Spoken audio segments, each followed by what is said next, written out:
Bismillahirrahmanirrahim. Innal hamdalillahi wassalatu wassalamu ala Rasulillah wa ala alihi wa sahbihi wa mawalah. Asyhadu an la ilaha illallah wahdahu la syarikalah wa asyhadu anna sayyidina Muhammadan abduhu wa rasuluhu la nabiyya ba'dah. Assalamualaikum warahmatullahi wabarakatuh. Puji dan syukur tiada henti kita panjatkan kehadirat Allah Subhanahu wa taala dan sholawat serta salam kita tujukan kepada junjungan tertinggi kita Nabi Muhammad Shallallahu alaihi wasallam, di mana di hari yang penuh berkah ini kita dapat kembali berkumpul secara online untuk mengikuti kajian Al-Kalam bersama Bapak Dr. Kiai Haji Alinuddin MA untuk mentadabburi surat Al-Baqarah ayat 280 sampai 282, yaitu yang memudahkan sesama akan dimudahkan oleh Allah Subhanahu wa taala. Saya Rima Wirasakti mengundang rekan-rekan sekalian, apabila ada pertanyaan yang hendak diajukan kepada Pak Ali, silakan dituliskan melalui chat dan sesi tanya jawab akan kami bacakan di bagian akhir kajian ini sekitar 15 menit. Baik, kami persilakan Pak Ali untuk memulai kajian. Waktu dan tempat kami persilahkan. Bismillahirrahmanirrahim. Assalamualaikum warahmatullahi wabarakatuh. Alhamdulillah, salatu wassalamu ala rasulillah wa ala alihi wa sahbihi wa mawalah, la hawla wa la quwata illa billah. Allahumma faqihna fid din wa alimna ta'wil, amma ba'd. Bapak-Ibu sekalian, rahmukumullah. Untuk lebih berkahnya kaji kita sore ini, mari kita mengawali bersama dengan membaca basmalah. Bismillahirrahmanirrahim. Ya, kita akan melanjutkan tadabbur kita dengan memohon ridha Allah. Sekarang sampai di surah Al-Baqarah ayat yang ke-280. Yang kita beri tema adalah yang memudahkan sesamanya akan dimudahkan oleh Allah Subhanahu wa taala. A'udzubillahi minasyaitonirrajim wa in kana dzu usratin fanadhiratun ila maisarah wa an tasaddaqu khairan lakum in kuntum ta'lamun. A'udzubillahiminasyaitonirrajim.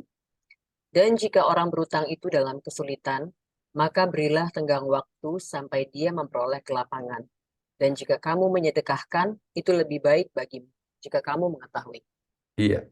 Ini masih kelanjutan tentang episode utang piutang Bapak Ibu ya, tentang utang piutang di mana Allah Subhanahu wa taala menjelaskan sekiranya orang yang kita beri hutang itu dalam kesulitan untuk membayar hutangnya, mungkin karena macet usahanya, mungkin karena kena COVID, kira-kira begitu, atau hal lain, maka kemudian Allah menyatakan cobalah diberi tenggang waktu. Nah, ini jadi posisi orang yang memberi hutang itu bagaimanapun ya, memang secara psikologis posisinya lebih lebih kuat, lebih besar daya tawarnya kira-kira gitu ya. Nah, kemudian yang kedua, poinnya di sini dikatakan kalau yang berhutang itu dalam kesulitan. Berarti apa? Berarti ya namanya orang menjalani hidup itu ya mesti akan ada selalu ujiannya ya. Nah, pertanyaannya kalau kita percaya bahwa orang yang kita beri hutang itu orang baik. Terus karena satu dan lain hal akhirnya dia dalam kesulitan. Bukan karena, mohon maaf ya, bukan karena perbuatan buruknya. Ada orang yang hobinya ngutang tapi untuk berbuat jahat misalnya. Ya, untuk mabuk, untuk maksiat, begitu kan tentu saja aturan ini nggak berlaku gitu. Yang berlaku itu asumsinya yang berhutang itu orang baik. Sehingga kemudian dia punya kemampuan untuk mengembalikan pada waktunya sesuai dengan kesepakatan perjanjiannya, begitu. Nah, kalau kemudian dalam situasi seperti itu, mereka dalam kesulitan, kita memberi tangguh itu ibadah itu. Tapi kalau orang yang berhutang itu, yang tadinya kita duga orang baik, tapi kemudian ternyata apa ya, ngemplang gitu ya, atau tidak bertanggung jawab, dia sebetulnya punya kemampuan bayar, tapi nggak diprioritaskan membayar. Misalnya apa? Ada orang yang berhutang ke kita, yang sudah saatnya harus bayar, dan dia punya kemampuan bayar, malah nggak menunaikan kewajibannya. Contoh misalnya terus jalan-jalan misalnya gitu itu. Sudah gitu di foto-foto gitu ya misalnya gitu. Itu kan dibaca sama yang berutang itu kan sakit hati. Piye toh iki kewajibannya nggak dibayar kok malah melakukan hal-hal yang nah gitu. Nah itu yang tentu saja kalau akhirnya kita agak mangkel itu ya apa ya ada alasan juga gitu. Berarti ya gimana? Ya ujian juga buat yang berhutang. Gitu. Maaf ujian juga buat yang dihutangi nama gitu. Posisinya. Maka di sini kita dapat tarik lebih konkret ya bahwa memang ya hidup ini ujian. Salah satu ujian hidup itu berkaitan dengan masalah harta, maka terjadilah apa yang disebut sebagai hutang piutang. Mari kita lihat surah 67 ayat yang kedua yang menjelaskan bahwa hidup ini adalah ujian. Alladzi khalaqal mauta wal hayata liyabluwakum ayyukum ahsanu amala wa huwal azizul ghafur. A'udzubillahi minasyaitonirrajim. Yang menciptakan mati dan hidup untuk menguji kamu, siapa di antara kamu yang lebih baik amalnya. Dan dia maha perkasa, maha pengatur. Iya, yang menciptakan mati dan hidup untuk menguji kamu. Ya namanya hidup ya ujian ya. Ya, kalau banyak ujian ya tanda hidup. Ya toh, kalau banyak cucian ya laundry itu. Itu namanya hidup ya mesti ada ujian. Datangnya ujian macam-macam ya. Ada yang dari masalah ekonomi, ada yang dari masalah pasangan, ada yang dari masalah orang tua, ada dari anak, ya, kadang dari ipar, ya, besan, ya, mantu itu ujian itu macam-macam. Kadang dari pegawai, nah itu misalnya gitu ya. Pegawainya error, nah, itu ujian namanya hidup gitu. Sehingga kemudian Allah menyebut di sini bahwa setiap orang akan mengalami seperti itu, ya. Dan secara garis besar yang namanya ujian hidup itu menyangkut termasuk orang yang berhutang piutang ini, ya emang dua, ada yang beruntung dapat orang yang berhutang baik gitu ya, tepat waktu gitu. Tapi ada yang juga kemudian dapat musibah, orang yang berhutang itu, wah, Masya Allah, jelek sekali gitu, attitude-nya gitu ya. Sudah jelek begitu, ketika sudah nggak bayar tepat waktunya gitu. Tapi malah musuhin kita, malah akan jelekin kita. Ada yang begitu. Tapi itu bukan jamaah al-qalam ya, al-qalam nggak ada ya.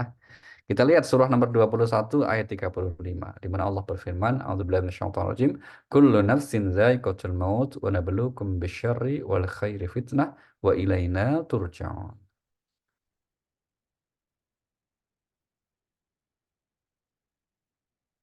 A'udzubillahi minasyaitonirrajim. Setiap yang bernyawa akan merasakan mati. Kami akan menguji kamu dengan keburukan dan kebaikan sebagai cobaan. Dan kamu akan dikembalikan hanya kepada kami. Iya, setiap orang yang pernah hidup pasti akan mengalami yang namanya kematian. Dan kami akan menguji kalian itu dengan apa? Dengan keburukan alias cobaan, musibah, dan juga kesenangan alias kebaikan-kebaikan, kesuksesan. Itu hakikatnya adalah cobaan dari Allah. Maka apa yang terjadi dengan hidup kita nggak bisa milih ya. Yang bisa milih adalah sikap kita. Ya kita nggak bisa milih dapat teman itu yang baik semua kan nggak bisa. Kelihatannya baik ternyata nggak baik itu ya biasa. Gitu. Kita nggak bisa milih supaya apa yang terjadi itu semua yang kita senengi. Nggak bisa. Maka yang bisa kita pilih sikap kita. Sikap kita bagaimana ketika menghadapi kondisi di mana kini nggak kita sukai, nggak kita apa namanya inginkan. Tapi kita selalu memiliki kemampuan untuk bersikap sabar misalnya dengan apa yang terjadi dengan hidup kita itu.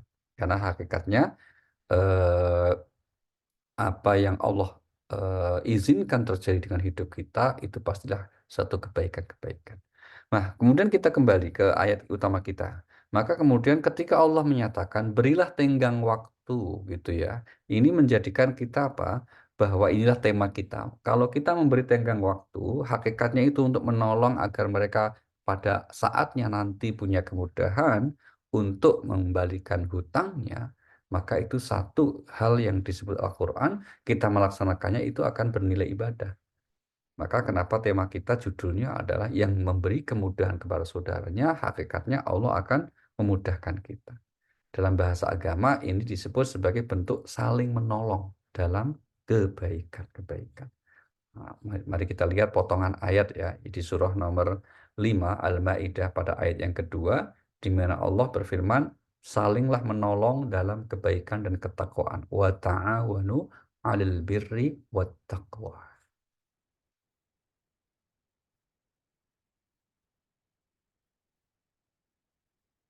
Ya, surah 5 ayat 2. Ya, dari awal, Pak. Iya, dari Ya, awal. baik. Atau kalau di tengah boleh juga kalau mau dipotong tengah, Pak. Tengah-tengah ya, Pak. Baik. Ya, yang saling menolong gitu, Pak. Baik. A'udzubillahi minasyaitonirrajim. Dan tolong menolonglah kamu dalam mengerjakan kebajikan dan takwa, dan jangan tolong-menolong dalam berbuat dosa dan permusuhan. Iya, sudah cukup. Baik, Wah, udah canggih sekarang ya. Udah bisa motong-motong ayat itu canggih sekali apa sekarang. jangan gitu Luar dong. biasa. Luar biasa ini apa namanya nggak kebayang di beberapa tahun lalu. Wah, sekarang luar biasa udah canggih ya. Gitu. Gimana Mbak Rima? Kita langsung nanti ya jadi asisten ya. Gitu, siap lah gitu ya. Saling menolong dalam kebaikan dan ketakwaan. Jangan saling menolong dalam perbuatan dosa dan permusuh. Itu kata kunci kita. Maka bentuk saling menolong kebaikan itu apa? Saling memberi pinjaman atau utang piutang. Ya itu secara khusus diatur dalam agama juga. Karena ini berkaitan dengan apa? Usaha saling menolong kita antar sesama kita. Maka yang memberi pertolongan dan eh, secara psikologis memberi hutang itu jauh lebih berat ketimbang memberi sedekah. Karena apa? Karena psikologis itu memberi hutang itu sesuatu yang kita nggak inginkan, gitu kan? Kecuali orang yang beri hutang itu kemudian mohon maaf ya dengan kaitan dengan ayat ini ya meribakan. Nah, itu seneng gitu ya kan ini, tapi syaratnya ini ya nah gitu bersyarat ribawi gitu loh. Nanti besoknya kayak pinjol gitu ya, kalau kamu utang hari ini besok mengembalikan besok pagi harus sekian per hari lah hitungannya itu, jadi bunga bunga majmuk itu kalau dulu kita belajar itu. Nah yang seperti itu tentu adalah sesuatu yang merugikan sesama kita gitu. Tapi prinsipnya dengan saling menolong dalam kebaikan dan ketakwaan itu tentu saja akan menjadi satu amal kebaikan bagi yang memberikan pertolongan itu. Nah, kemudian yang menarik Bapak Ibu, ayat ini kemudian mengatakan ya, apa itu ayat? Wa antasaddaqu khairul lakum. Ya. Dan apabila pada akhirnya kita meyakini orang yang berhutang itu, ya berhutang itu akhirnya sepertinya kok dalam kesulitan sekali. Kita tunggu-tunggu nggak bisa bangkit lagi lah katanya mungkin betul-betul bangkrut gitu ya. Nah di sini Allah mengatakan jika kamu mengikhlaskan hutangmu itu, tapi redaksi yang digunakan itu antasodaku, yaitu jika kamu menyedekahkan itu gitu ya. Jadi kalau misalnya ada saudara kita yang berhutang ke kita, dia punya niat baik untuk mengembalikan tapi nggak mampu. Akhirnya kemudian kita ikhlaskan, ya sudahlah, saya ikhlas. Itu berarti sedekah. Nah, maka redaksinya dan apabila kamu menyedekahkan, sedekah pada akhirnya. Dan itu sedekah yang ganjarannya pahalanya besar sekali. Bagi, kenapa? Karena tadi itu secara psikologis kita pada mulanya itu nggak ingin menyodakohkan gitu. Tapi melihat situasi kondisi yang sangat berat, akhirnya kita punya kemampuan mengikhlaskan itu sebagai amal sodakoh. Tentu ini satu-satu amal kebaikan yang luar biasa, gitu ya.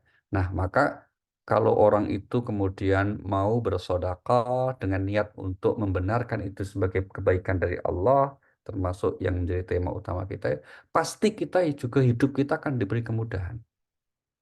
Kita lihat surah nomor 92 ayat 5 sampai 7. Allah berfirman, A'udzubillahi minasyaitonirrajim, fa amma man a'ta wattaqa wa saddaqa bil husna fasanuyassiruhu lil yusra. A'udzubillahiminasyaitonirrajim. Maka barang siapa memberikan hartanya di jalan Allah dan bertakwa dan membenarkan adanya pahala yang terbaik, surga, maka akan kami mudahkan baginya jalan menuju kemudahan, kebahagiaan. Iya, barang siapa yang memberikan sebagian yang Allah titipkan kepadanya dengan baik, dengan membenarkan janji Allah, pahala yang Allah siapkan, ya, maka kemudian apa? Kami akan beri kemudahan jalan menuju kemudahan. Ya, ini yang pertama, yang saya kira kita sering apa namanya ingatkan dan sampaikan ya. Salah satu jalan untuk menjemput kemudahan dari Allah adalah dengan memberi kemudahan kepada saudara-saudaranya yang sedang dalam kesulitan. Berikutnya, orang yang kemudian pada akhirnya bisa dijaga dirinya dari sifat yang kikir, ya, maka Allah akan menjanjikan keberuntungan yang besar. Mari kita lihat surah nomor 64 ayat yang ke-16. Allah berfirman, A'udzubillahi minasyaitonir rajim, fattaqullaha mastata'tum wasma'u wa athi'u wa anfiqu khairan li anfusikum wa ma yuqa syuhha nafsihi faulaika humul muflihun. A'udzubillahiminasyaitonirrajim. Maka bertakwalah kamu kepada Allah menurut kesanggupanmu dan dengarlah serta taatlah. dan infakkanlah harta yang baik untuk dirimu. Dan barang siapa dijaga dirinya dari kekikiran, mereka itulah orang-orang yang beruntung.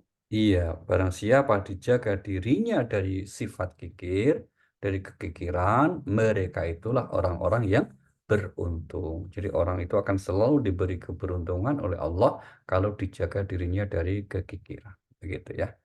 Oke, baik. Kalau itu sifatnya adalah berupa balasan-balasan, berupa kondisi-kondisi di mana kita diberi keberuntungan, diberi kemudahan untuk bahagia.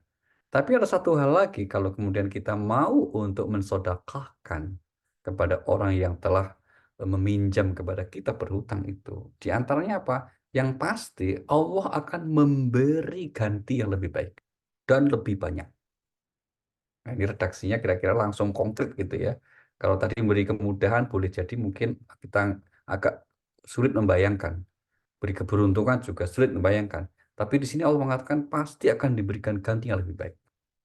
Mari kita lihat surah nomor 34 ayat yang ke-39. A'udzubillahi minasyaitonir rajim. Qul innallaha yabsutur rizqa liman yasha'u min 'ibadihi wa yaqdiru lah. Wa ma anfaqtum min syai'in fahuwa yukhlifuh wa huwa khairur raziqin. A'udzubillahiminasyaitonirrajim. Katakanlah, sungguh Tuhanku melapangkan rezeki dan membatasinya bagi siapa yang Dia kehendaki di antara hamba-hambanya. Hmm. Dan apa saja yang kamu infakkan, Allah akan menggantinya dan Dialah pemberi rezeki yang terbaik. Iya, apa saja yang kamu infakkan pasti Allah akan menggantinya. Ini penting ya. Pasti Allah akan menggantinya. Menggantinya seberapa banyak, nanti di ayat yang lain sudah sering kita kutip akan banyak sekali. Baik, kemudian berikutnya Bapak Ibu, mari kita lanjutkan ayat yang ke-281. Ya, ini sebagai penutup ayat dari serangkaian ayat yang berbicara tentang riba, ya, tentang riba. Nah, itu tadi ayat 280-nya itu ayat tentang riba dan utang piutang. Nah, ini terus kemudian ada semacam ayat yang menjadi perantara ya, penghubung. Nah, apa itu? A'udzubillahi minasyaitonir rajim. Wattaqu yawman turja'una fihi ilallah tsumma tuwaffa kullu nafsin ma kasabat wa hum la yudlamun. A'udzubillahiminasyaitonirrajim. Dan takutlah pada hari ketika kamu semua dikembalikan kepada Allah. Kemudian setiap orang diberi balasan yang sempurna sesuai dengan apa yang telah dilakukannya dan mereka tidak dizolimi atau dirugikan. Iya, di sini redaksinya sebetulnya kata takwa lah gitu. Tapi makna kebahasaan dari takwa itu kan takut ya. Takut akan apa? Akan hari di mana kalian semua akan kembali kepada Allah Subhanahu wa taala. Akan mudik gitu. Kenapa Allah menggunakan kata kembali ya Pak Ibu?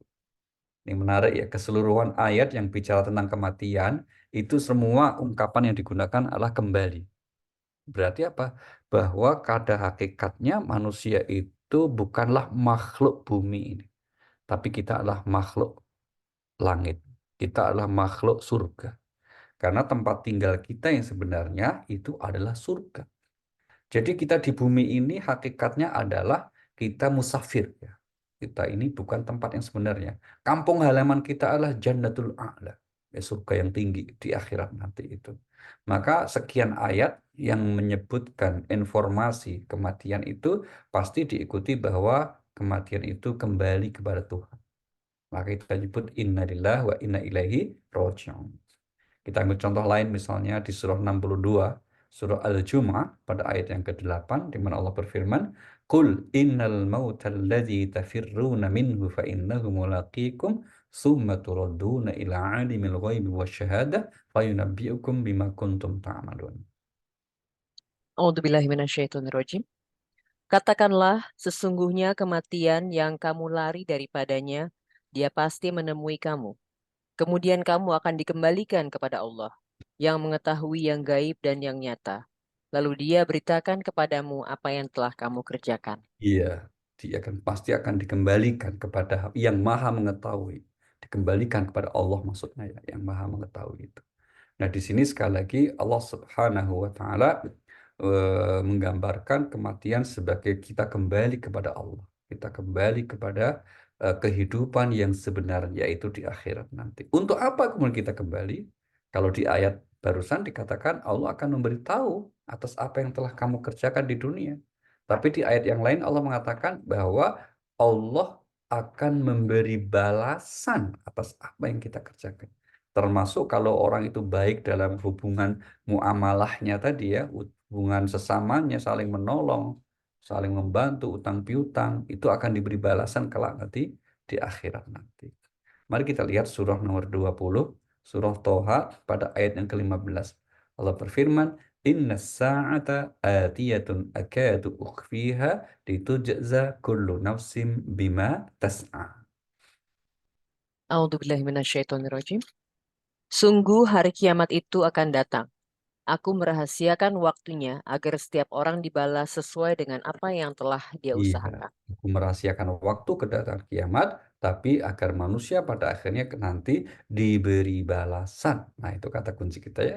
Sama dengan ini. Ya, kemudian dikatakan summa tuwaffa. Kemudian Allah akan memberi balasan atau menyempurnakan. Ya, menyempurnakan atau memberi balasan yang sempurna sesuai dengan apa yang telah dikerjakan di dunia. Balasan sempurna dalam makna sesuai dengan apa yang dilakukan itu maknanya sesuai dalam hal kalau baik maka diberi balas kebaikan. Tetapi makna sempurna menggambarkan bahwa perbuatan manusia akan diberi balasan oleh Allah itu tidak sama dengan apa yang kita lakukan di dunia. Tapi jauh lebih baik maka disebut sempurna. Itu. Karena kan logikanya itu, kalau balasan itu sama dengan perbuatan, itu kan termasuk bicara tentang berapa lama seseorang itu berbuat baik. Katakanlah umurnya, berapa lama dia hidup di dunia. Orang yang hidup di dunianya misalnya 70-80 tahun, harusnya di surga sebagai balasannya, ya 70 tahun. Tapi ke Allah memberi balasan lebih lama, bahkan kholidina fiha, kekal selama-lamanya. Ini berarti balasan akhirat itu lebih sempurna dengan apa yang dikerjakan di dunia. Ya, sehingga kemudian tidak ada bandingannya. Itulah mengapa ketika Allah memanggil orang-orang yang akan diberi balasan yang sempurna, itu dengan panggilan yang sangat indah. Yang panggilan yang sangat mesra begitu. Mari kita lihat surah 89, surah Al-Fajr ayat 27 sampai 30. Ya ayyatuhan nafsul mutmainnah, irji'i ila rabbiki radiyatan mardiyah, fadkhuli fi ibadi wadkhuli jannati. A'udzubillahiminasyaitonirrajim. Wahai jiwa yang tenang, kembalilah kepada Tuhanmu dengan hati yang ridho dan diridhoinya. Mm-mm. Maka masuklah ke dalam golongan hamba-hambaku dan masuklah ke dalam surgaku. Iya, wahai jiwa yang tenang, kembalilah kepada Tuhanmu dengan penuh ridho, ya, penuh ikhlas setelah dengan apa yang telah Allah anugerahkan di kehidupan dunia ini. Engkau ridho, engkau ikhlas dengan apa ketetapan Allah yang berlaku di kehidupan dunia ini. Engkau ridho, engkau ikhlas, maka Allah pun akan ridho, gitu ya. Sehingga kemudian masuklah ke dalam hamba-hambaku yang diridhoi dan masuklah ke dalam surga. Ini panggilannya sangat mesra dari Allah Subhanahu wa taala kepada orang-orang yang apa namanya? Beriman dan istiqamah seperti itu, sehingga kemudian dipanggil dengan seperti itu sebagai gambaran orang yang bahagia di sisi Allah Subhanahu wa taala. Itulah yang dianugerahi dengan husnul khatimah. Husnul khatimah. Nah, balasan sempurna juga mengandung arti bahwa tidak akan ada yang dizalimi. Itu penutup ayat, wahum la yuzlamun. Sedikit pun mereka, orang-orang baik itu, sedikit pun mereka, orang-orang yang ikhlas itu dalam amalnya itu diberi balas sempurna, dan di akhirat tidak akan ada yang dizolimi dari yang disiapkan oleh Allah Subhanahu wa taala itu. Karena memang jangankan di akhirat ya, di dunia pun Allah tidak akan pernah berbuat zalim kepada manusia. Mari kita lihat janji Allah ini di surah nomor 10, surah Yunus ayat 44. Allah berfirman, Innallaha la yadlimun nasa syai'an walakinan nasa anfusahum yadlimun. A'udzubillahiminasyaitonirrajim. Sesungguhnya Allah tidak menzolimi manusia sedikit pun, Hmm. tetapi manusia itulah yang menzolimi diri Iya, mereka tidak sendiri. mendolimi manusia sedikit pun. Tapi manusia yang suka mendolimi dirinya sendiri. Di antara bentuk Allah tidak zalim kepada manusia adalah manusia kalau berusaha ikhtiar di dunia ini untuk urusan dunia, ya Allah akan beri balasan sempurna, nggak akan dirugikan. Ya, tapi sebaliknya orang yang benar apa? Dia ikhtiar untuk kehidupan dunia sekaligus juga berusaha sungguh-sungguh untuk akhiratnya. Nah, itulah yang kemudian orang itu akan mendapat juga balasan yang sempurna dari sisi Allah Subhanahu wa taala. Mari kita lihat misalnya bagaimana Allah mendorong keduanya ini agar menjadi sesuatu yang kita jadikan sikap yang benar begitu ya. Di surah nomor 17, surah Al-Isra pada ayat yang ke-18 Allah menggambarkan yang mencari kehidupan dunia. Man kana yuridul ajilata ajjalna lahu fiha ma nasya' thumma man kana A'udzubillah. yuridul ajilat. Iya, Baik, silakan. baik, Pak. A'udzubillahi minasyaitonirrajim. Barang siapa menghendaki kehidupan sekarang atau duniawi, maka kami segerakan baginya di dunia ini apa yang kami kehendaki bagi Iya. bagi orang yang kami kehendaki. Mm-mm. Kemudian kami sediakan baginya di akhirat neraka jahanam. Dia Iya. akan memasukinya dalam keadaan tercela dan Ini terusik. orang yang hanya mencari kesenangan dunia semata. Maksudnya seperti itu. Allah sempurnakan. Ya kami. Kepada siapa, seberapa banyak terkehendaki oleh Allah Subhanahu wa Ta'ala. Bukan berarti kita dilarang untuk mencari kehidupan dunia. Bukan. Ayat ini secara spesifik memberi kecaman kepada orang yang hanya mengejar kesenangan dunia dengan mengabaikan akhir, bahkan tidak persiapan atau mencari kebahagiaan akhirat. Itulah mengapa lanjutan ayatnya Allah menjanjikan bagi orang yang ikhtiar untuk akhirat, apa itu dari Allah? Wa man aradal akhirata wa sa'alaha sa'yah wa huwa min. Ayat yang ke-29-nya, 19-nya, maaf. Lanjutannya. Baik, Pak. A'udzubillahi minasyaitonirrajim. Dan barang siapa menghendaki kehidupan akhirat dan berusaha ke arah itu dengan sungguh-sungguh, sedangkan dia beriman, maka mereka itulah orang yang usahanya dibalas dengan baik. Iya, mereka itulah yang akan dibalas usahanya dengan baik. Yang pasti Bapak Ibu, prinsip yang ditegaskan oleh Al-Quran dalam kaitan bagaimana seharusnya kita menjalani hidup ini sangat proporsional. Proporsionalitasnya itu digambarkan di surah nomor 28, surah Al-Qasas pada ayat yang ke-77. Allah berfirman, A'udzubillahi minasyaitonirrajim, "Wabtaghi fima atakallahu daral akhirah wa la tansa nasibaka minad dunya wa ahsin kama ahsanallahu ilaik wa la tabghil fasada fil ard. Innallaha la yuhibbul mufsidin." A'udzubillahi minasyaitonirrajim. Dan carilah pahala negeri akhirat dengan apa yang telah dianugerahkan Allah kepadamu. Tetapi janganlah kamu lupakan bagianmu di dunia, dan berbuat baiklah kepada orang lain, sebagaimana Allah telah berbuat baik kepadamu, dan janganlah kamu berbuat kerusakan di bumi. Sungguh Allah tidak menyukai orang yang berbuat kerusakan. Iya, carilah kebahagiaan akhirat, tapi ingat ya, jangan lupakan bagian kamu di dunia. Nah, itu kata kuncinya. Ingat, jangan lupakan bagian kamu di dunia, nasibmu. Di dunia, kita masih hidup dunia, ada hal-hal yang berkaitan dengan dunia, kita tetap dianjurkan, diperintahkan untuk menjalaninya sesuai dengan aturan Allah yang berlaku di dunia, yang sering disebut dengan sunnatullah. Maka di sini ada hukum sebab akibat, yang menanam akan memanen, yang usaha akan hasil, pengen ilmu atau pengen pinter ya belajar. Itu semuanya adalah hukum-hukum yang berlaku di dunia dan universal sifat. Artinya apa? Siapa saja yang melakukannya pasti akan diberi balasan sempurna. Tidak hanya untuk orang muslim. Siapa saja. Karena dunia ini memang rahmat Allah diberikan kepada manusia tanpa melihat latar belakang keimanan dan seterusnya. Allah menyebarkan rahmatnya seperti itu. Oke. Kemudian ini ayat yang ketiga. Nah, inilah Bapak Ibu, ayat yang paling panjang di Al-Quran ya. Semoga nanti Mbak Najam baca terjemahannya cukup energinya ya. Ini ayat paling panjang di Al-Quran. Ini surah Al-Baqarah 282 ya. 282 ya, bukan 212, ingat. Ya 282. Ini ayat paling panjang di dalam Al-Quran ya. Yaitu ayat tentang utang piutang kembali. Ya ini sampai nanti di akhir apa namanya ayat 283, 284 itu juga masih yang sama. Nah, di ayat ini Allah Subhanahu wa taala memberi tata cara aturan hutang piutang yang nanti akan kita lihat apa sebetulnya hikmah di balik Allah berfirman tentang hal ini kok begitu panjang gitu sampai 1 halaman, ya kan? 1 halaman.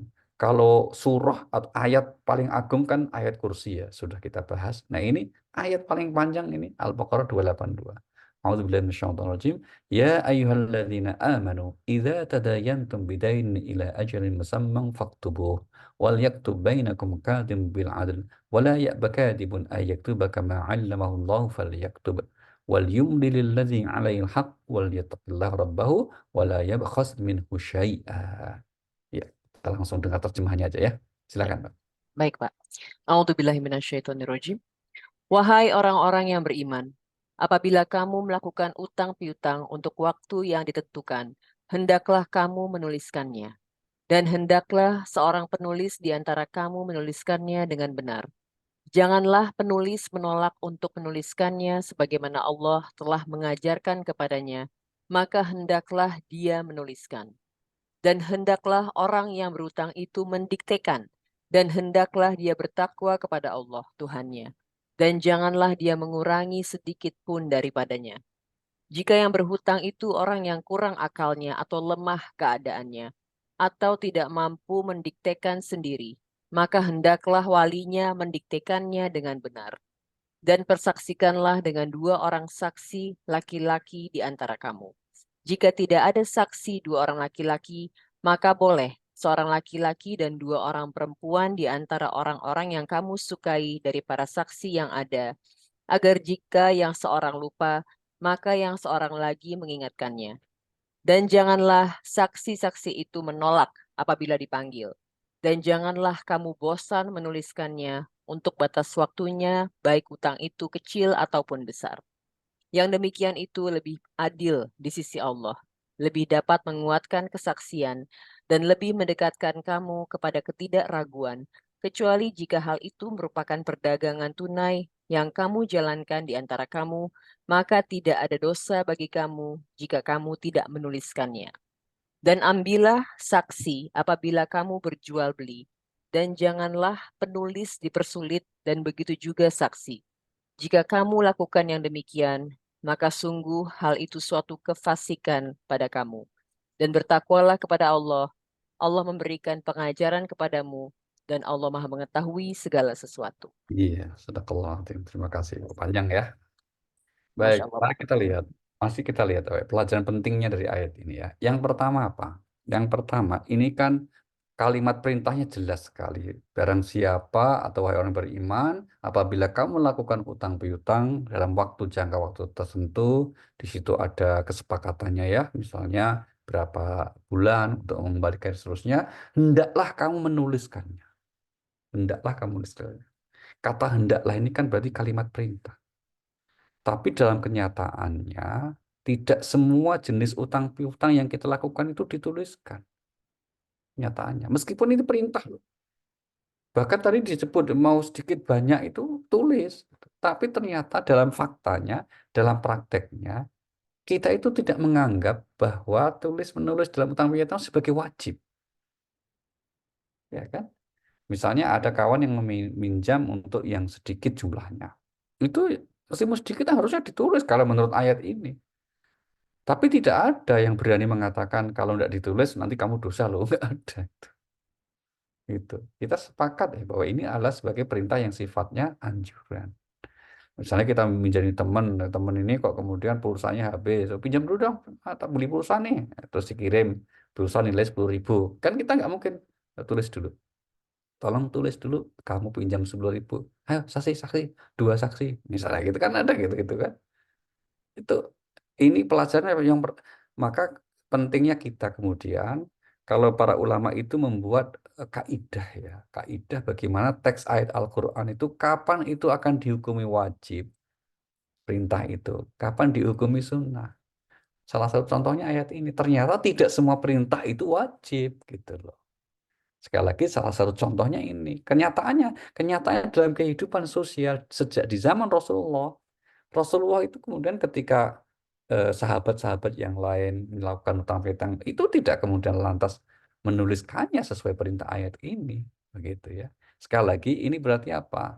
Eh, ada faktor lain yang menyebabkan satu perintah itu tidak harus selalu dihukumi sebagai kewajiban.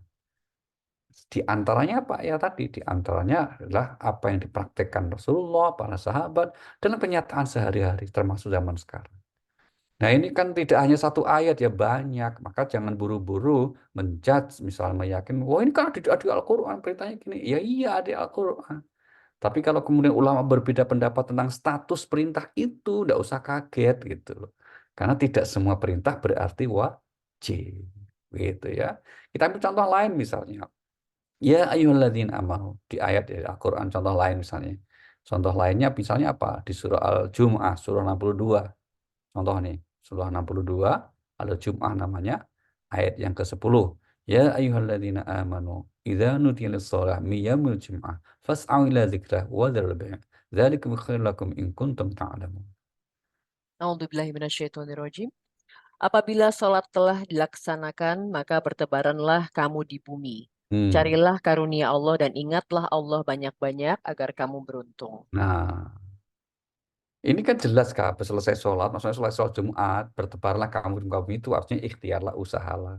Perintahnya kan begitu. Tapi pertanyaannya, habis Jumat tidur boleh nggak?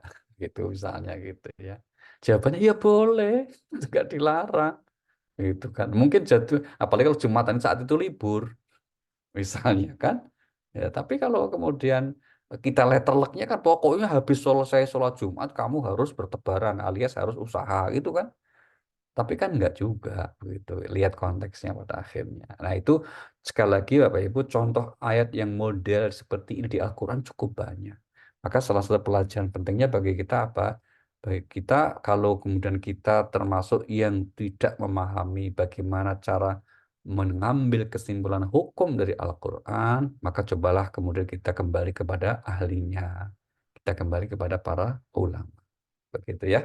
Nah, oke, itu yang pertama tentang ayat ini, yaitu ternyata apa? Meskipun Allah hendaklah kau menuliskannya, ternyata itu bukan statusnya sebagai sebuah wajib. Meskipun tidak salah juga seandainya ada yang berpendapat wajib.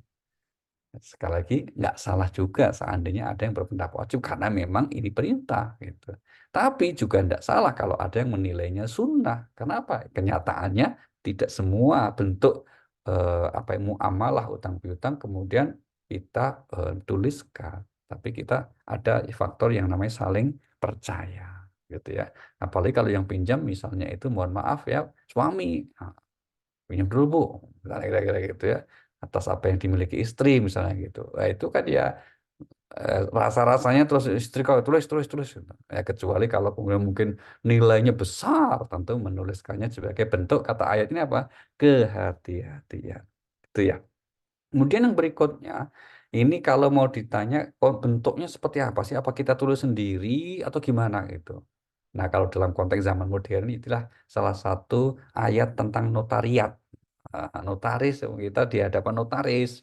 Dan undang-undang kan ada kenotariatan begitu ya itu.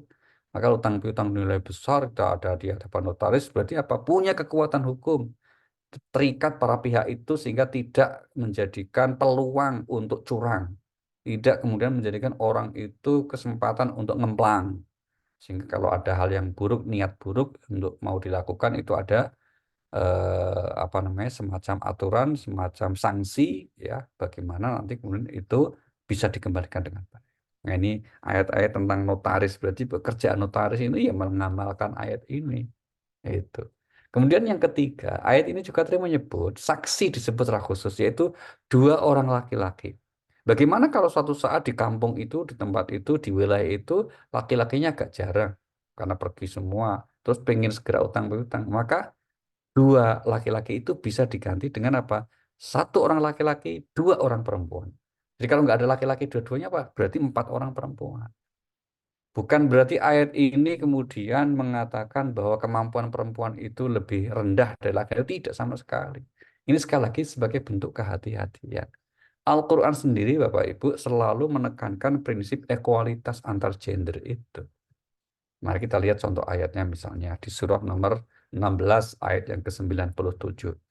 Allah berfirman di ayat ini, A'udzubillahiminasyaitonirrajim, "Man 'amila shalihan min dzakarin aw untha wa huwa mu'minun falanuhyiyannahu hayatan thayyibah wa lanajziyannahum ajrahum bi ahsani ma kanu ya'malun." A'udzubillahiminasyaitonirrajim.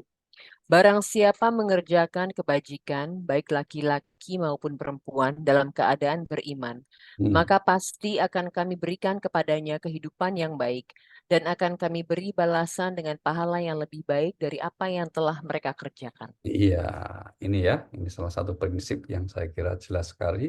Barang siapa yang berbuat amal kebaikan, baik laki maupun perempuan, disebut khusus tuh, laki maupun perempuan, dan dia mukmin, maka kami akan memberikan balasan yang sempurna. Balasan sempurna itu apa? Kehidupan dunia yang baik. Jadi hak untuk menjadi berhasil itu bukan hanya milik laki-laki, tapi juga perempuan. Nah, ini cukup banyak ayat yang menegaskan sebuah prinsip ekualitas, prinsip persamaan ya, bahwa manusia itu pada dasarnya baik laki perempuan memiliki kesamaan posisi di hadapan Allah Subhanahu wa taala. Bahwa kemudian dibedakan dalam hal tertentu itu pembedaan bukan untuk saling apa namanya, saling merendahkan, tapi perbedaan untuk saling melengkapi. Maka disebut pasangan itu kan karena berbeda, ya toh. Pasangan itu ada kanan dan kiri. Nah, perbedaannya itu saling melengkapi. Maka suami istri, suami biasanya cenderung pendiam, istri agak cerewet. Itu saling melengkapi. Kalau dua-duanya pendiam kan masalah. Apalagi dua-duanya cerewet, masalah juga.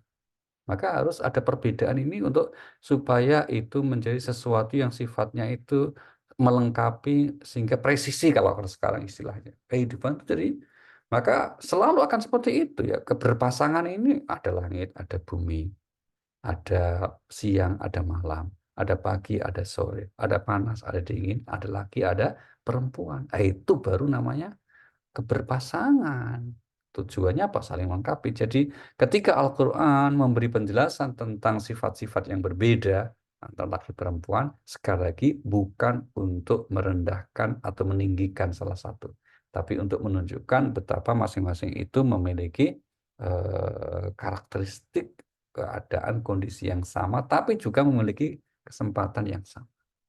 Mari kita lihat surah nomor 33 ayat 35.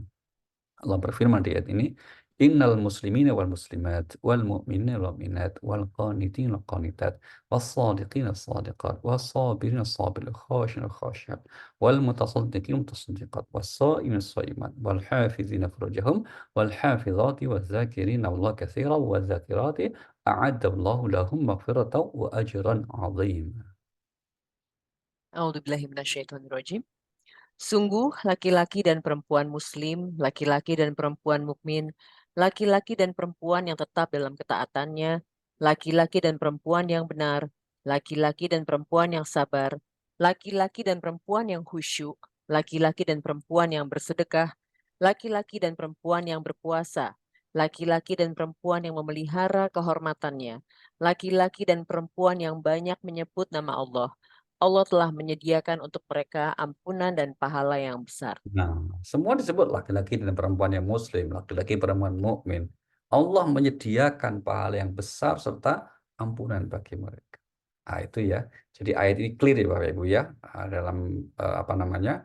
Meskipun ada sebagian orang yang kemudian menduga bahkan menuduh Al-Qur'an itu terlalu bias gender, condong ke laki-laki saja dan kurang memberi peran kepada perempuan, itu keliru besar, salah besar.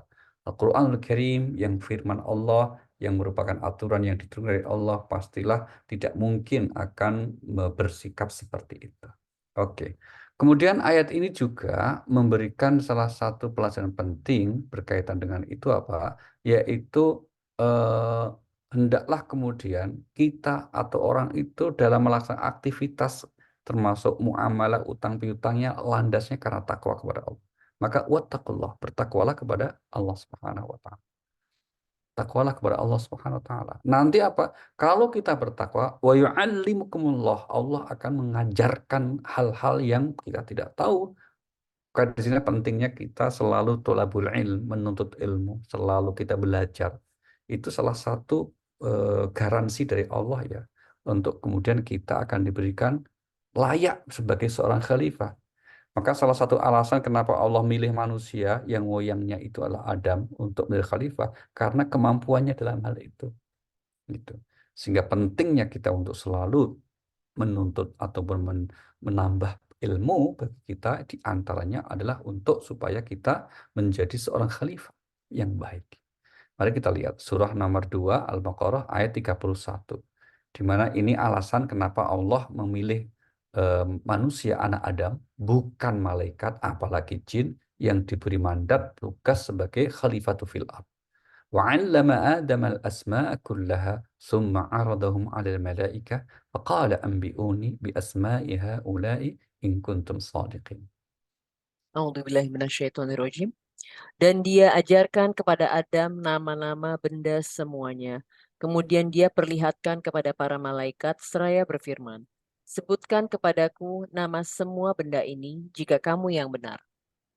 Nah, perhatikan kalimat ajarkan. Ya, Allah ajarkan kepada Nabi Adam. Kenapa? Yang memiliki kemampuan untuk menambah pengetahuan itu hanya kelompok manusia. Malaikat nggak bisa.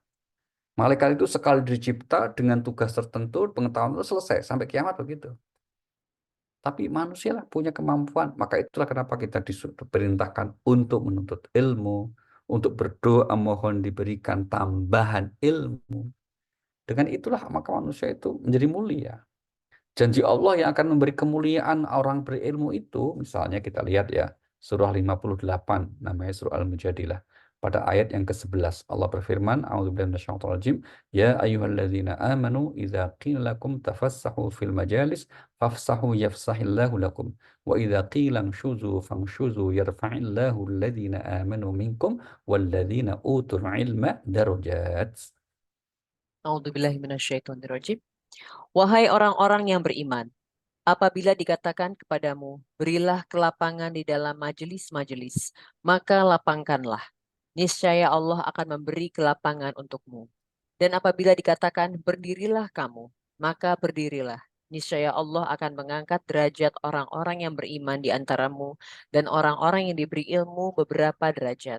Dan Allah maha teliti terhadap apa yang kamu kerjakan. Nah, perhatikan kalimat Allah akan mengangkat derajat orang-orang yang beriman dan diberi ilmu. Ya, maka Bapak Ibu bahkan baru ikhtiar kita untuk menambah ilmu pun itu sudah suatu keistimewaan dari Allah Subhanahu Wa Taala. Termasuk majelis ilmu seperti sore ini yang kita lakukan, ini majelis yang luar biasa, Bapak. Majelis ilmu syariat ya, majelis ilmu yang kita bahas adalah ayat-ayat Allah Subhanahu wa taala. Ini satu majelis yang sangat dicintai oleh Allah. Maka majelis seperti ini Allah akan menurunkan rahmatnya, menurunkan turunnya satu ridho dari Allah Subhanahu wa taala. Termasuk kalau ada orang yang membantu untuk majelis ilmu. Karena secara khusus Allah itu sampai mengajarkan doa agar kita diberi kemampuan untuk terus menambah ilmu. Karena ilmu itu akan menjaga kita. Kalau harta kita yang jaga ya. Kalau ilmu itu akan menjadi penjaga kita. Akhirnya kita mengetahui mana yang halal, mana yang haram. Kita lihat misalnya doa yang Allah ajarkan melalui Nabi, surah nomor 20, ayat 114. Fata'alallahul malikul haq, wa la ta'jal bil qur'ani min qawli ayyuqadha ilaika wahyu, wa qur rabbi zidni ilma. A'udzubillahi minasyaitonirrajim. Maka maha tinggi Allah, Raja yang sebenar-benarnya. Dan janganlah engkau, ya Rasulullah, tergesa-gesa membaca Al-Quran sebelum selesai diwahyukan kepadamu. Dan katakanlah, ya Tuhanku, tambahkanlah ilmu kepadaku. Ya Tuhanku, tambahkanlah ilmu kepadaku. Ya Tuhanku, tambahkanlah ilmu kepadaku. Gitu ya. Ini salah satu ayat yang menjelaskan tentang pentingnya kita untuk selalu belajar, untuk menambah ilmu, dan karena itulah Allah akan mengajari kita. Nah, penting landasan yang digunakannya adalah bertakwalah kepada Allah. Kenapa kita harus menggali sumber ilmu dari Allah? Jawaban di ayat ini, Wallahu bikulli syai'in alim. Dan Allah atas segala sesuatu itu maha mengetahui. Nah, maka semua sumber pengetahuan hakikatnya itu dari Allah Subhanahu wa Ta'ala. Semoga kita bukan sekedar mendapatkan pengetahuan, tapi yang terpenting mendapat pengetahuan yang bermanfaat. Sehingga dengan ilmu kita menjadi mengetahui tentang ketentuan agama, tentang hal-hal yang berkaitan dengan hak Allah, hak sesama, dan seterusnya ya. Sehingga kita akan menjadi orang-orang yang memiliki kemampuan untuk selalu mendekatkan diri kepada Allah Subhanahu wa Ta'ala berdasarkan ilmu. Jadi bukan karena ikut-ikutan, tapi kita mengetahuinya berdasarkan ilmu. Meskipun ikut-ikutan terhadap orang berilmu pun nggak salah juga. Kalau kita yakin seseorang kita yakini berilmu, terus kemudian kita mengikuti apa yang disampaikannya, tentu itu juga sikap yang baik. Karena intinya apa? Yang kita ikuti adalah ilmunya, bukan sekedar orangnya. Semoga Allah mudahkan kita untuk selalu dibukakan ilmu sehingga kita menjadi orang yang berilmu. Oke, terima kasih. Saya kembalikan ke Mbak Rima untuk bisa kita lanjutkan dengan dialog atau diskusi kita pada sore ini. Terima kasih untuk sementara. Assalamualaikum warahmatullahi wabarakatuh. Waalaikumsalam warahmatullahi wabarakatuh. Bagi Bapak Ibu yang ingin bertanya silakan, nanti akan saya bacakan insya Allah. Pak Ali, ada yang mau bertanya nih, apabila ada tulisan perihal hutang piutang dan orang yang bersangkutan telah meninggal, kebetulan tulisan ini ditulis langsung oleh almarhum, tidak ada saksi. Apabila orang yang berhutang tidak mengakui hutang tersebut, apa sebaiknya yang kita lakukan ya Pak? Ya, kalau yang berhutang tidak mengakui, padahal ada bukti berupa tulisan, meskipun tulisan itu hanya tentu saja konsekuensinya itu kalau benar ternyata beliau berhutang tapi nggak mengakui, ya itu dosa besar.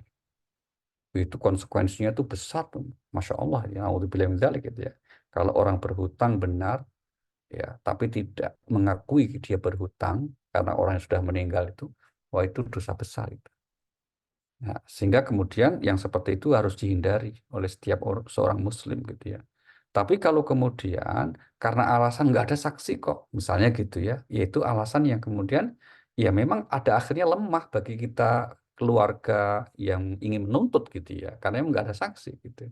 Tapi sekali lagi, kelemahan bukti seharusnya tidak menjadikan orang itu mengemplang atau tidak mengakui. Nanti judulnya apa? Tuhanmu tahu, gitu. Meskipun nanti kita ada ayat lanjutannya itu namanya orang khianat, ya orang yang berkhianat itu. Sehingga kemudian meskipun secara lahiriah mungkin dia bisa lolos dari sanksi karena memang tidak ada saksinya gitu ya. Tapi ingat ada yang disebut penghakiman atau pengadilan di akhirat. Nah, maka itu kaitannya dengan keimanan itu. Maka yang dilakukan oleh keluarga bagaimana? Ya pada akhirnya kalau berusaha untuk memperjuangkan haknya dengan menuntut yang bersangkutan bisa aja. Ya, tapi apakah ini nanti kira-kira akan diterima atau tidak karena kekurangan saksi itu urusan lain. Yang penting ikhtiar silahkan. Tapi kalau kemudian ya sudah, kalau nggak mengakui ya sudah anggap aja ini sedekah dari almarhum. Misalnya gitu bisa-bisa saja juga. Jadi sikapnya bisa dua ya. Yang pertama adalah menuntut sesuai dengan saluran ketentuan yang ada, saluran hukum yang ada. Yang kedua pada akhirnya mengikhlaskan daripada buang energi. Toh nanti akan ada akhirat misalnya gitu. Maka itu juga boleh saja. Gitu. Oke. Pak Ali, tadi kan Bapak sempat bilang ya bahwa meminjamkan itu sebenarnya lebih tinggi daripada menyedekahkan, lebih sulit lah ya. Iya betul. Jadi misalnya nih, kalau terus terang kalau saya kan emang prinsipnya saya nggak minjemin sih, saya mendingan ngasih aja. Kalau Mm. ada orang ingin meminjam dengan jumlah ini, saya kan cenderung ya udah kasih aja lah kalau memang kebetulan saya mampu. Tapi kadang-kadang ada yang bilang, "Ya udah pinjemin aja, kalau dia nanti nggak bisa bayar, ya baru kita sedekahin." Jadi itu mendingan yang mana ya, Pak? Saya pikir daripada saya pinjemin terus nanti dia nggak bayar, terus baru saya niatin sedekah, kan itu jadi beban juga buat dia. Jadi sebaiknya Oke, yang mana nih, Pak? baik. Keduanya tentu memiliki keutamaan masing-masing tergantung kondisinya ya Mbak. Contohnya begini, kalau ada orang yang meminjam tadi, kita tahu persis nih, orangnya selama ini track recordnya baik, orangnya amanah, dan dia menyatakan pinjamnya itu untuk kepentingan yang mendesak dan baik. misalnya apa? Untuk bayaran sekolah anak. Dia pinjam misalnya apa? Untuk berobat anaknya. Dan kita persis memang betul gitu. Maka kalau kemudian kita katakan, nggak usah pinjam ini. Oh itu bagus. Itu lebih utama seperti itu. Itu Pak. Lebih utama. Tapi kalau yang minjem itu untuk kepentingan yang tidak mendesak, itu. Apalagi kalau judulnya itu kita masih agak ragu nih orang ini sebetulnya amanah atau enggak sih, karena belum tahu, tahu persis ya baru sekali ketemu misalnya itu. Maka untuk mengikat dengan cara bahwa ini pinjaman, itu juga lebih baik untuk mendidik dia, Mbak. Apalagi ternyata belakangan tahu loh, alah, pinjem ternyata buat beli tiket Coldplay. Misalnya gitu kan. Wah, itu yang mangkel itu kan lagi kan ternyata gitu. Wah, mesti itu ya dibalikin itu. Oh, ya, itu kok terus kemudian kita akhirnya gitu ya ya sukain aja lah silakan nonton sana beli wah nggak pas kira-kira gitu ya maka ya sudah kira-kira begitu ya jadi ini sangat kondisional sekali sangat situasinya akan berbeda-beda gitu ya sehingga pada akhirnya kita yang dituntut untuk sedikit ya katakanlah kalau dalam sistem perbankan kan kita harus survei dulu lihat ini latar belakangnya siapa. Kalau perlu kita mungkin kalau dia punya medsos ya medsosnya apa isinya itu kan Mbak Ira, itu tidak apa-apa itu untuk seperti itu. Tapi kalau orang ini tuh orang terdekat kita tahu persis orangnya amanah ya sudah lah. Misalnya gini aja, misalnya pinjamnya nilainya berapa 10, gitu. Udah saya pinjamin 5 ya, yang 5 sedekah saya, boleh juga begitu. Tidak harus semua gitu ya, supaya mereka juga punya tanggung jawab pada akhirnya gitu. Oke. Baik. Mendidiknya berat ya, Pak. Oh iya berat banget, apalagi Mendidik, kadang-kadang mendidik anak nggak orang merasa lagi. itu. Baik, berikutnya dari Ibu Teti Gobel nih. Assalamualaikum Pak Ali. Bagaimana bila orang berhutang dan sudah meninggal dan tidak ada saksi? Apakah sebaiknya kita sampaikan kepada keluarganya karena hutang kan dibawa mati ya Pak ya? Betul sekali. Sampaikan aja Bu, bahwa nanti urusan keluarga percaya atau enggak itu urusan lain. Pokoknya amanah kita sampaikan. Ya ini amanah urusan kewajiban, datangi itu izin menyampaikan bahwa almarhum pernah berhutang kepada kami sekian dan kemudian belum sempat dikembalikan. Ini saya lapor saja kalau situ nggak percaya nggak apa-apa karena memang kami juga nggak punya saksi. Saat itu nggak ada terpikir saksi karena kami percaya saja. Udah, kalau udah disampaikan seperti itu, wah nggak ada saksi, nggak usah. Ya sudah, tanggung jawab dia lah kira-kira itu. Tapi kalau kemudian punya niat baik kan percaya, misalnya insya Allah dikembalikan, ya masih rezeki kita lah. Tapi kalau seandainya nggak dibayar, yang tentu saja kemudian di sini menjadi hisapnya nanti di sisi Allah. Ya oleh keduanya itu. Keduanya itu maksudnya termasuk yang meninggal. Yang meninggal itu ternyata sampai meninggal kok tidak ada niat untuk mengembalikan barang kemampuan. Nah itu nanti ada hisapnya di sisi Allah Subhanahu Wa Taala. Ya dia punya kemampuan. Tapi mungkin mohon maaf kalau bahasanya itu sembrono gitu loh. Penting paling nggak ini nggak dibutuhin kok. Jangan lupa ya meskipun orang itu menurut kita mampu dan katakanlah uang yang kita pinjam itu tidak seberapa, tetap kewajiban kita kalau sudah punya kemampuan, apalagi sudah ada kesepakatan jatuh waktu pembayarannya, kita bayarkan. Itu menunjukkan berarti kita orang amanah dalam urusan harta. Itu. Jangan sampai kemudian kita dianggap sebagai orang yang khianat. Nauzubillahi min dzalik. Oke. Baik, berikutnya dari Pak atau Ibu Tata. Ustadz Ali izin bertanya, sumber ilmu itu beragam. Bagaimana kita tahu mana yang paling betul ya? Ini konteksnya kan perbedaan di kalangan umat Islam. Yang satu bilang tidak apa-apa, yang satu bilang bid'ah, dan masing-masing punya dalil masing-masing. Bagaimana kita yakin bahwa pilihan yang kita ambil bukan karena alasan mudah atau sesuai dengan kita, tapi memang yang betul di mata Allah. Terima kasih. Bukannya emang kita disuruh ngambil yang paling mudah ya Pak ya? Sabar, Pak, sabar, Ya. sabar. Oke, mari kita lihat ayatnya. Jawabannya di sini. Jawabannya di sini. Surahnya nomor 5 Al-Maidah ayat 48. Ya, surah 5 surah Al-Maidah ayat 48. Mbak Najwa bisa dibantu? Agak panjang nih, silakan. Ini sebentar Pak, tadi baru jadi host lagi. Baik, a'udzubillahi minasyaitonirrajim. Dan kami telah menurunkan kitab Al-Quran kepadamu Muhammad dengan membawa kebenaran yang membenarkan kitab-kitab yang diturunkan sebelumnya dan menjaganya. Maka putuskanlah perkara mereka menurut apa yang diturunkan Allah dan janganlah engkau mengikuti keinginan mereka dengan meninggalkan kebenaran yang telah datang kepadamu. Untuk setiap umat di antara kamu, kami berikan aturan dan jalan yang terang. Kalau Allah menghendaki, niscaya kamu dijadikannya satu umat saja. Tetapi Allah hendak menguji kamu terhadap karunia yang telah diberikannya kepadamu. Maka berlomba-lombalah berbuat kebajikan. Hanya kepada Allah kamu semua kembali, lalu diberitahukannya kepadamu terhadap apa yang dahulu kamu perselisihkan. Nah, itu kata kuncinya di akhir tuh. Tugas kita berlomba-lomba dalam kebajikan, bukan untuk memastikan mana yang benar, mana yang salah. Satu, nanti di akhirat kita akan diberitahu mana yang lebih benar dari apa yang kita lakukan itu. Kalau di sini pasti benar menurut versinya masing-masing. Kalau menurut Allah nanti di akhirat, bukan di sini gitu ya. Sehingga kemudian Allah menyuruh kita untuk apa? Untuk mengembalikan urusan penilaian akhir yang benar itu hanya kepada Allah Subhanahu wa taala. Kekeliruan sebagian kita, kalau kemudian ada sekian perbedaan, terus mengklaim paling benar. Dengan alasan apa? Meskipun ada perbedaan, pasti yang benar cuma satu menurut Allah. Iya betul teori itu. Tapi ingat, kalau menurut Allah, taunya ya di akhirat, bukan di dunia ini. Kalau di dunia pasti benar menurut pendapatnya masing-masing. Berarti relatif dong. Ada yang pasti, ada yang relatif. Itu jelas ya. Karena dalam agama itu ada sifatnya prinsip. Prinsip itu misalnya apa? Qul huwallahu ahad, tauhid itu nggak ada perbedaan pendapat. Prinsip itu apa? Rukun Islam 5 nggak ada beda pendapat. Prinsip itu apa? Sholat 5 waktu nggak ada beda pendapat.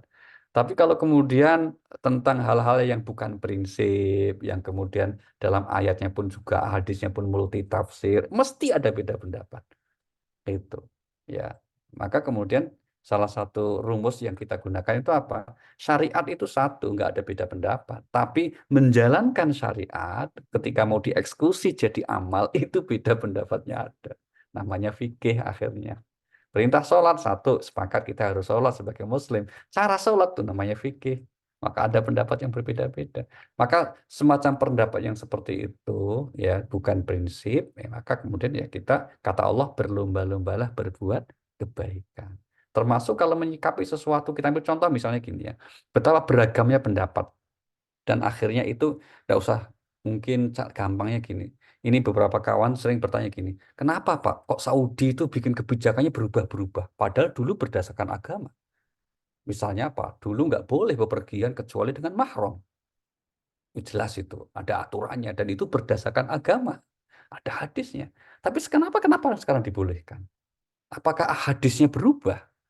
Jawabannya Pak, nggak berubah hadisnya. Tapi cara memahami hadisnya yang berubah.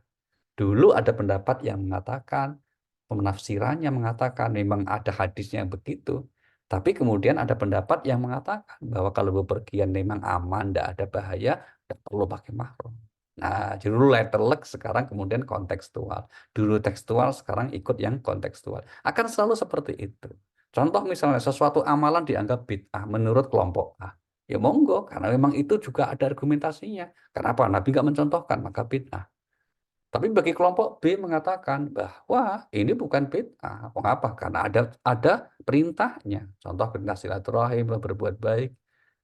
Itu ya pasti akan ada argumentasi. Nah, dari perbedaan yang cara menafsirkan seperti ini tidak pada tempatnya orang saling menghakimi. Tapi kata Allah tadi, udah nggak usah fokus di mana yang benar lah. Yang kamu yakini benar, kerjakan aja. Berlomba-lombalah berbuat kebaikan. Urusannya nanti yang paling benar yang mana, biar Allah yang menentukan. Itu saya kira sangat clear itu ya.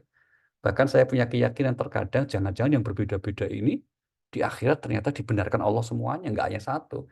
Ya, misalnya contoh tadi ya, yang suka tahlil bener, yang nggak mau tahlil juga bener. Ketemu di akhirat, berantem, ternyata bener ya, gitu kan nggak enak juga kan. Ya artinya apa, kita saling menghormati. Oke, terima kasih. Ya, bukannya ada satu kejadian di mana dua pendapat yang berbeda itu ternyata benar ya Pak? Yang sholat itu loh Pak, dia lagi Oh di iya, zaman Nabi pertengahan. ada. Betul sekali. Zaman Nabi sudah ada contoh kasus ya, di mana atas dua perbedaan penafsiran yang disampaikan Nabi, ternyata oleh Nabi itu dua-duanya dibenarkan. Kasusnya diantaranya adalah dalam hal ketika apa namanya Rasulullah SAW dalam kasus mengutus kepada sahabat untuk mendatangi di sebuah perkampungan Bani Quraidah. Quraidah itu salah satu suku Yahudi di Madinah ya. Nabi mengatakan, kamu jangan sholat asar kecuali sampai di perkampungan Bani Quraidah. Ternyata apa? Waktu asar sudah masuk, mereka belum sampai. maka ada yang sholat asar di jalan, belum sampai. Dan itu kemudian apa? Ada satu lagi yang sholatnya itu ternyata akhirnya di Bani Quraidah, tapi sudah maghrib, maka namanya qadha.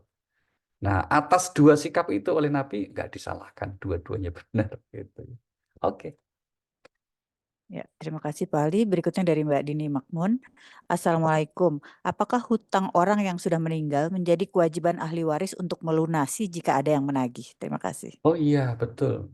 Itulah ketentuannya ya di surah An-Nisa. Ayo, Mbak Nasa, surah An-Nisa, surah 4, ayatnya yang ke-11 ya. Itu bahkan ayat 12 juga berkaitan dengan apa? Harta waris itu baru bisa dibagi kalau sudah dilaksanakan satu, wasiat kalau ada. Yang kedua, apa?